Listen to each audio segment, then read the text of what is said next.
আরে বুড়া, আজকে তোকে এই নর্দমার ভিতরে ফেলে দেব। তুই না শিকল খুলে পালিয়েছিলি?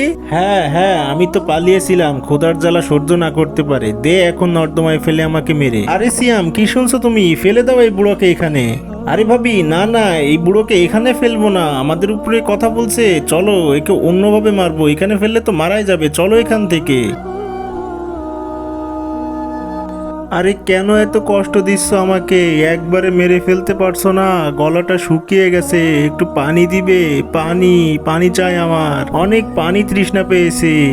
এরে বুড়ো, পানি খাবি? এনে পানি নিয়ে এসেছি, নে খা, পানি খা, এনে পানি খা।